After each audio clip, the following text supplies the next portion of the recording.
All right, so we're on the back of page 1, okay?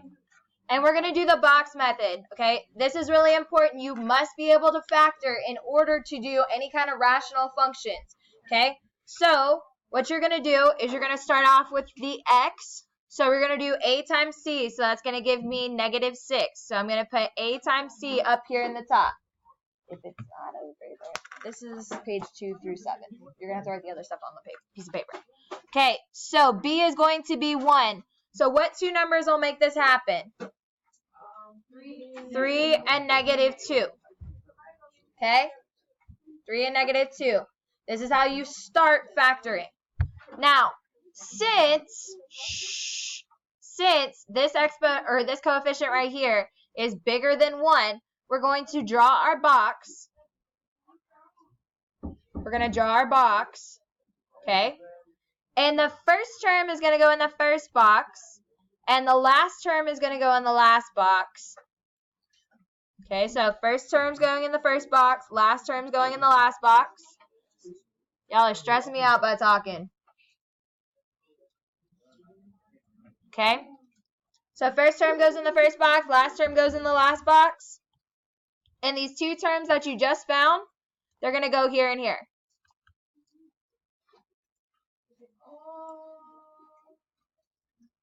Oh, yikes. Okay, yes. Write on a piece of paper. Yep, that's where we're at. All right, so what we're going to do now is we're going to take out the greatest common factor from the rows and columns. Okay, so what that means is from this column, 3x squared and 3x, what do they both have in common? 3x, okay? Before we move on, this is an area model. So what that means is the length times the width is going to equal what's in the box. So what times 3x will give me 3x squared? Okay, so what times x will give me -2x? Okay. Down here, 3x times what will give me 3x? 1. Okay. This must be true for all boxes. Okay, so what I mean by that is if I take 1 and multiply it by -2, that's going to give me -2, right? Yes. Okay, so it's true for all of these. So that means that I'm going to write this out in factored form. And I'm going to set both of these equal to 0, and I'm going to solve.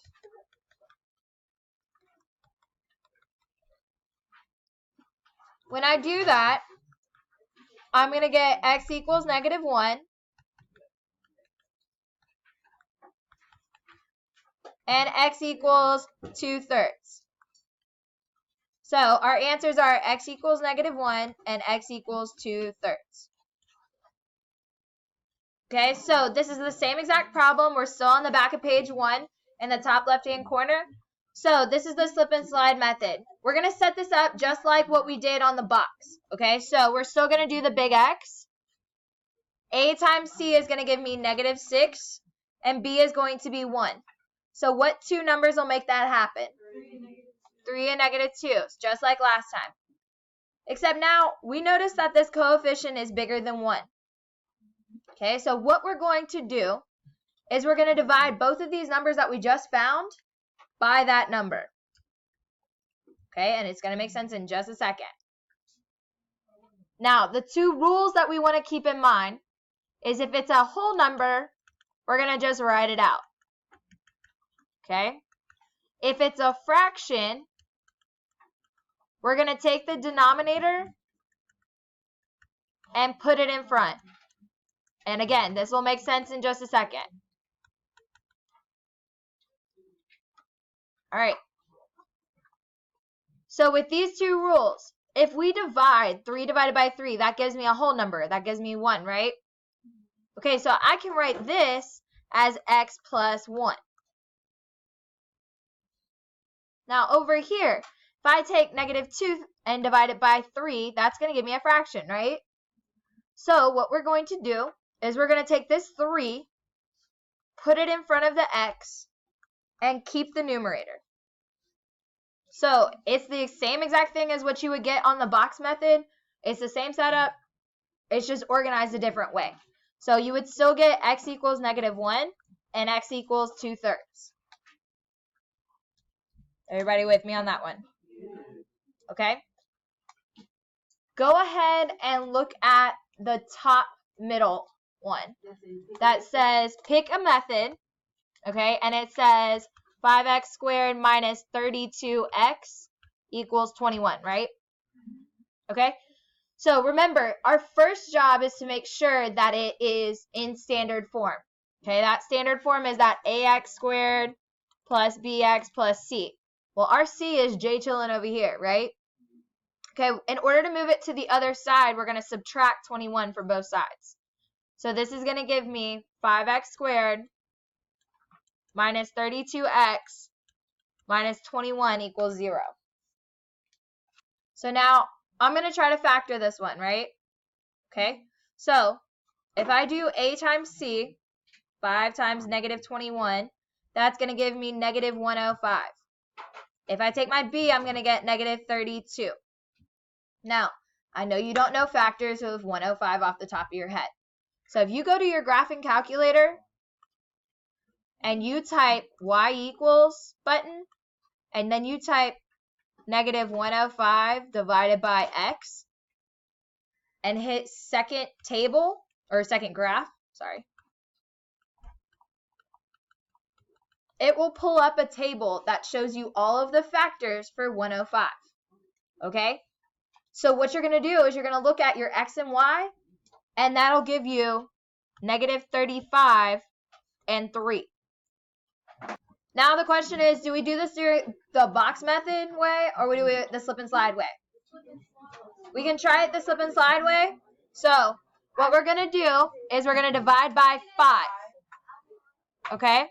So if we divide by 5, what's going to happen is we take -35 and divide it by 5. That's going to give me -7. So this will be written out as x minus 7. Over here, if I take 3 and divide it by 5, that still gives me a fraction, right? So what I'm going to do is I'm going to take the denominator, put it out front, and then take the numerator and add it to it. Okay? Now, if the problem says solve, you're going to take both of these and set it equal to 0 and solve. So this will be x minus 7 equals 0. And 5x plus 3 equals 0. So if I solve, I'm going to get x equals 7 and x equals -3/5. So this one is the middle bottom number. Okay, so or middle bottom problem. That's cool. Okay, so if we do a times c, that's going to give us 12, right? And b is going to give us 3. Can you think of two numbers that this will make happen? No. So when that happens, we have to use the method that y'all love. So we're going to use the quadratic formula, okay? Again, that quadratic formula will be given to you, but it would behoove you to learn it, okay? So now what you're going to do is you're going to substitute in your a, b, and c. So your a is this 2, your b is this 3, and your c is 6.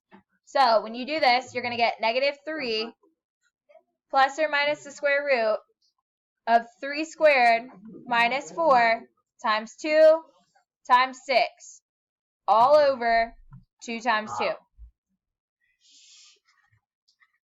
Okay? So if I simplify this, I'm going to get -3 plus or minus 9 minus 48 over 4. The way I got 48 is from taking -4 times 2 times 6.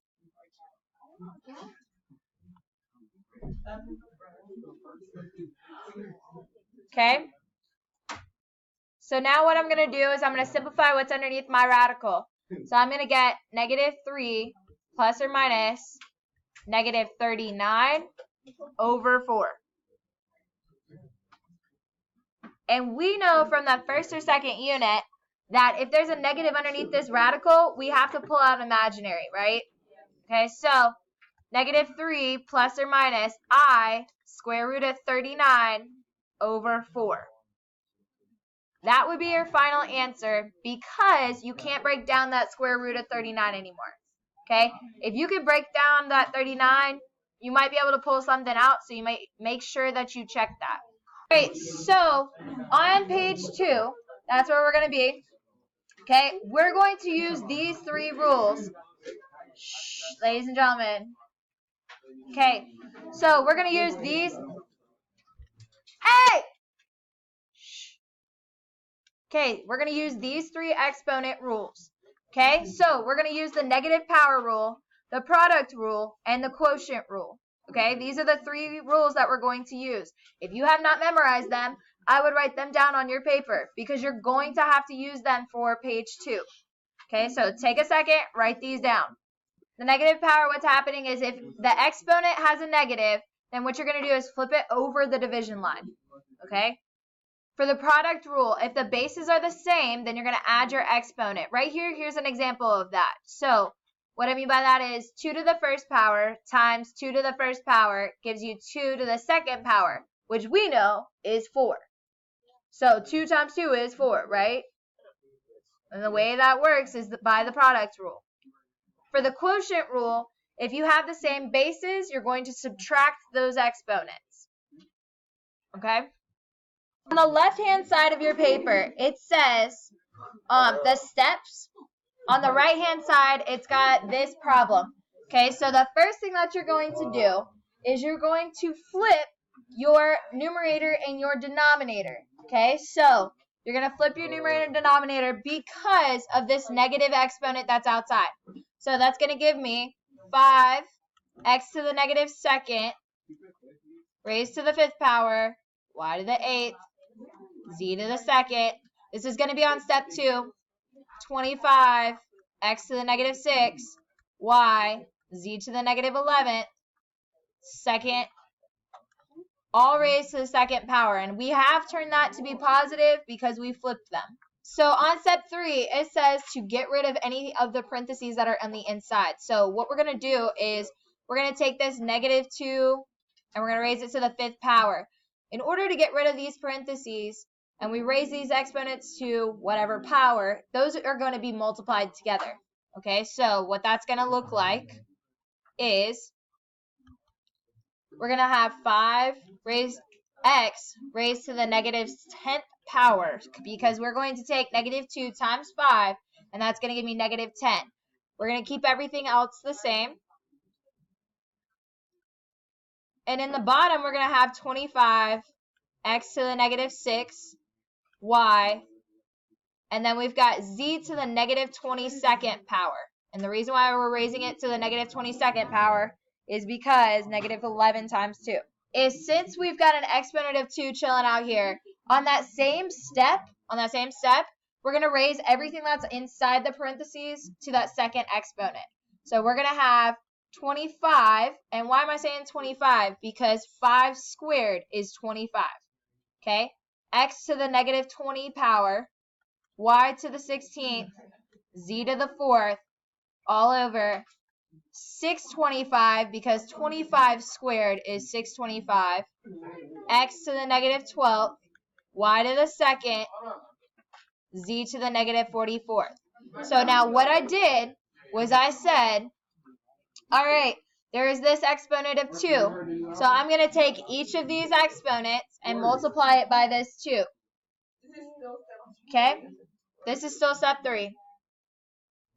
Okay? What did that say, 44? Yep, says negative 44 on the bottom. Okay. So basically,